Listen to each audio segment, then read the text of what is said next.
Esse é o Ancapso e nós vamos falar agora sobre a perseguição do STF contra os deputados que pregaram, né, o impeachment de ministros do STF. Né? Tá muito claro que isso daqui é pura perseguição, tanto no caso do Gustavo Gayer quanto no caso do Van Hatten. Né? São dois casos que não têm absolutamente nada de significativo, dois casos cujo, entre aspas, crime que eles teriam cometido são crimes de opinião, que foram emitidos na tribuna da Câmara e, portanto, teriam imunidade parlamentar assegurada pela Constituição. No entanto, vocês sabem que a Constituição virou uma mera sugestão para o pessoal do STF. Né? O que importa para os ministros do STF é proteger a própria corte. Então, o Alexandre de Moraes, extremamente preocupado em evitar um processo de impeachment, porque sim, ele sabe que ainda tem chance de ter processo de impeachment contra ele nessa legislatura, ele quer dar um exemplo, ele quer falar, tá vendo, ó, destrua a vida de deputados quando eles se voltam contra o STF, coisa e tal. Nesse caso, ele está fazendo esse tipo de coisa aqui contra o Gustavo Gayer e contra o Van Hatten. Vai conseguir sucesso no intento deles? Vamos descobrir em breve, mas o fato é que, pode ter certeza, a população vai continuar contra o STF. Antes o STF aceitasse sacrificar algumas peças suas para ter um pouco mais de aceitação na sociedade, do que ficar nessa situação de se colocar acima da lei, acima de qualquer coisa e dessa forma continuar sendo cada vez mais criticado. Desse jeito, cada vez mais o STF dá força para a direita, vai acabar elegendo mais gente da direita na próxima eleição. Essa notícia foi sugerida por Velho Virgem, Xandão Potter e o Inquérito Filosofal e várias outras pessoas. Obrigado aí ao pessoal que sugeriu notícias lá no nosso site, no visãolibertaria.com, e obrigado a você que está assistindo o nosso vídeo. Se você gosta do nosso conteúdo, por favor, deixe o seu like e se inscreva aqui no canal. Né? Pois bem, o STF tornou o Gustavo Gayer réu em uma ação sobre crime contra o Estado Democrático de Direito. Olha que coisa curiosa, né? O que aconteceu aqui? Uma ação foi movida pelo senador Vanderlan Cardoso, do PSD de Goiás. Olha o PSD aí. PSD de Goiás. Vocês sabem, o Gustavo Gayer é de Goiás. O PSD é o grande inimigo da direita nesse momento. O PSD é o partido do STF. E está aqui, ó, que aponta difamação, calúnia e injúria pelo parlamentar. Veja, o que eles estão falando aqui é que foi uma queixa-crime de difamação, calúnia e injúria pelo parlamentar. Só pode ter sido isso. Por quê? Porque se fosse outro crime, isso teria que ter sido feito pelo Ministério Público, não poderia ter sido feito por um outro deputado ou por um outro senador, aqui no caso o senador Vanderlan Cardoso, né? Aí, o que aconteceu? Ele fez a queixa-crime é por crime de injúria, calúnia e difamação, só que o PGR decidiu acrescentar o crime de atentado contra o Estado Democrático de Direito, crime contra o Estado Democrático. Olha só o absurdo que é isso, tá? Então eu vou contar para vocês um pouco da história jurídica da ditadura brasileira.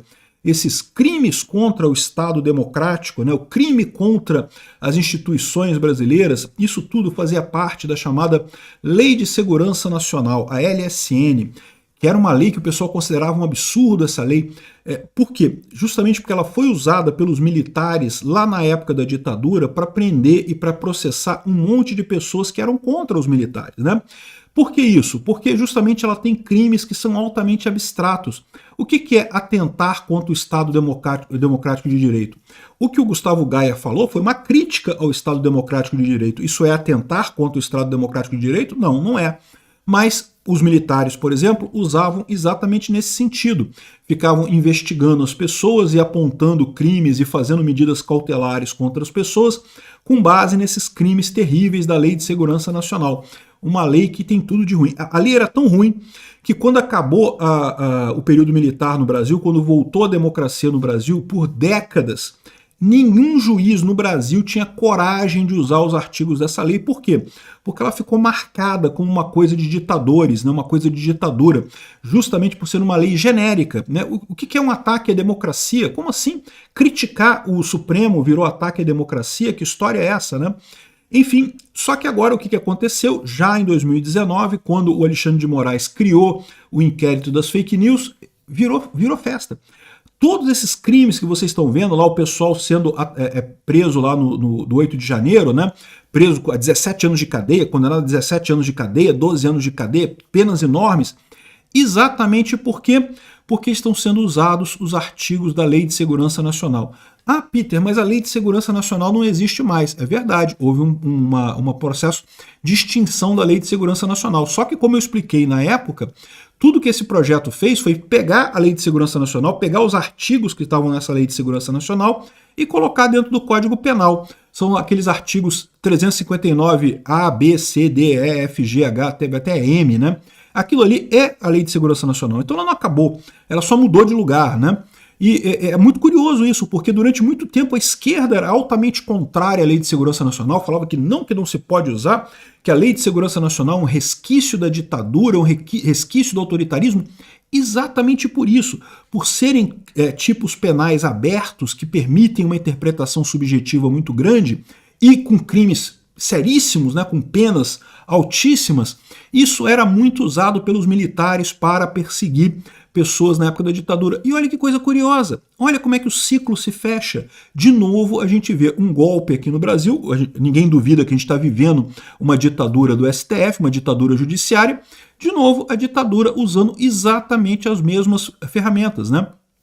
Eu tenho apontado isso para vocês desde 2019, as enormes semelhanças que tem entre o golpe dos militares de 64 e o golpe do STF de 2022. O golpe dos militares, supostamente, era para impedir o golpe dos comunistas, porque os comunistas iam dar um golpe em 64, né? De novo, os comunistas queriam dar golpe em 64? Eu não sei. Eu suspeito que queriam, tá? Eu acho que o Brizola queria dar golpe mesmo. O Jango também adorava um golpe. Mas conseguiriam dar um golpe em 64? Eu acho muito pouco provável, porque justamente os militares não estavam do lado da esquerda. Então, ou seja, o golpe dos militares naquela época, supostamente para preservar as instituições, preservar a democracia, evitar o golpe comunista, acabou sendo um golpe por si só. De novo, a gente está na mesma situação. O Alexandre de Moraes, o salvador da democracia, entre aspas, né? Eu já expliquei para vocês como é que todo salvador da democracia é um ditador por definição. Porque a democracia é um sistema que justamente a beleza dele é não depender das pessoas. Se você depende de uma pessoa, você é uma ditadura, você é uma aristocracia ou é uma monarquia. Ou uma oligarquia, né? No final das contas, se você depender de uma pessoa, se depende de alguém, não é mais democracia. Então todo mundo que vira e fala, não, eu sou o herói salvador da democracia, é automaticamente um ditador, um tirano, né?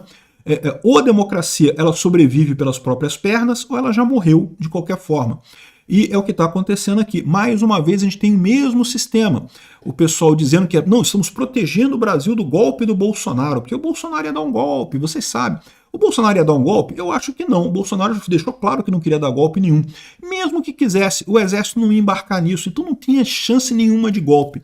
Mais uma vez, a desculpa de que o outro lado vai dar um golpe justifica o golpe do lado de cá. É o que a gente está vivendo agora, é a ditadura do judiciário. E da mesma forma, os mecanismos que são usados tanto pela ditadura militar de 64 quanto pela ditadura judiciária de agora são os mesmos. É o quê? É abrir inquérito genérico, né?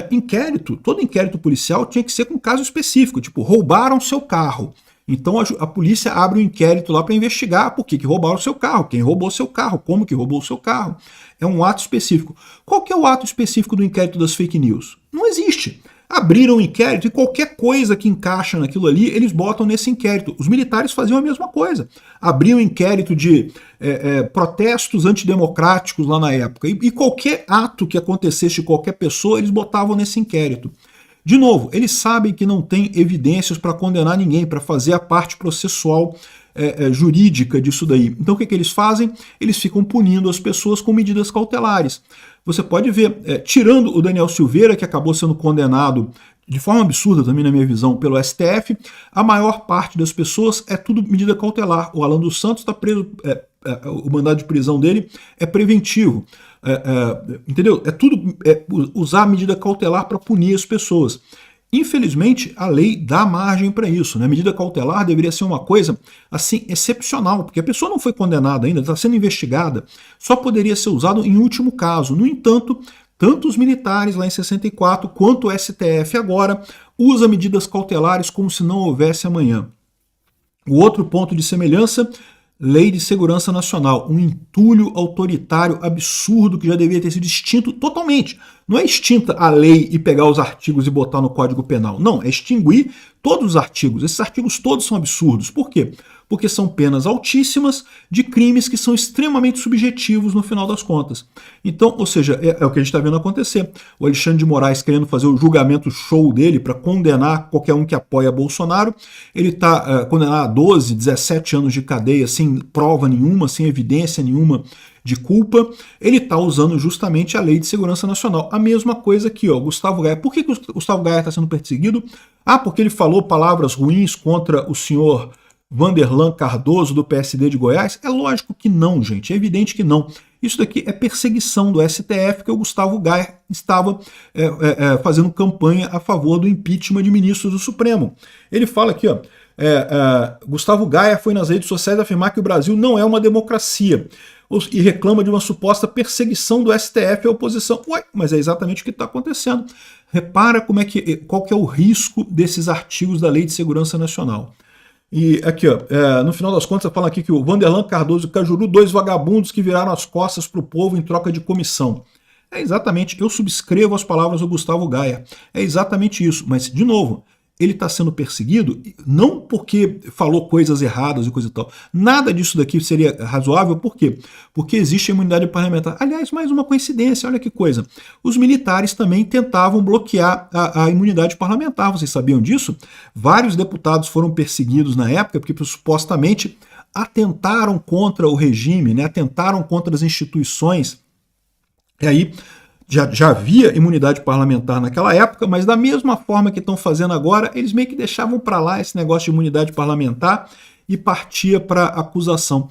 Olha só quantas coincidências que a gente tem entre as ditaduras vividas no Brasil, né? Eu só espero que essa ditadura do judiciário que a gente está vivendo agora não dure mais 20 anos, né? Que acabe antes disso. Vamos torcer para uma resolução mais rápida disso daí, né? Enfim, o Gustavo Gaia é um dos alvos. Outro alvo é o Marcel Van Hatten. Da mesma forma, é outro deputado que se pronunciou contra os absurdos do STF e particularmente criticou aquele policial Schor, que é um agente que é o capanga do Alexandre de Moraes, né, que faz os mandados do Alexandre de Moraes e que está se sentindo perseguido pela oposição e coisa e tal. Na verdade, o Alexandre de Moraes não percebe que ele está falando isso porque ele não quer obedecer mais às ordens do Alexandre de Moraes, mas o Alexandre de Moraes quer dizer que está protegendo o cara e coisa e tal, e da mesma forma ele foi chamado a prestar depoimento na Polícia Federal e ele disse que não vai, porque justamente ele está protegido pela inviolabilidade civil e criminal por quaisquer das minhas opiniões, palavras e votos, segundo o deputado. Eu concordo plenamente que ele tem esse direito, mas, de novo, o que o STF está fazendo é perseguição, uma perseguição absurda. Um dia o Brasil vai passar isso a limpo e da mesma forma que hoje ninguém elogia os militares, todo mundo condena os militares da época da ditadura, esses ministros do STF também vão pagar com preço a sua história, vão manchar a sua história com essas ações absurdas de perseguição que estão fazendo. Vamos ver como é que vai terminar isso daqui. Será que a gente vai ter deputado sendo caçado por opinião? Já tivemos o Daniel Silveira, né? O Daniel Silveira já foi retirado também de forma absurda por questão de palavras que ele falou. O que você pode argumentar, no caso do Daniel Silveira, é que teria incluído também ameaça, né? Ameaça é um outro crime, até do ponto de vista da ética libertária. Mas vamos ver o que vai dar isso daqui. Eu estou preocupado, sinceramente. É o que eu falo para vocês. A eleição do Trump nos Estados Unidos pode apontar para os dois lados. Pode apontar para um STF mais dócil e favorável à direita, mas também pode apontar para o exato extremo oposto. Vamos aguardar para ver o que acontece. Obrigado por assistir o vídeo até o final. Além de curtir, compartilhar e se inscrever no canal, considere se tornar patrocinador com valores a partir de R$ 1,99. Clique no botão Seja Membro abaixo para saber as condições e vantagens de patrocinar o canal. Mais informações sobre o nosso projeto, visite nossos sites indicados na tela.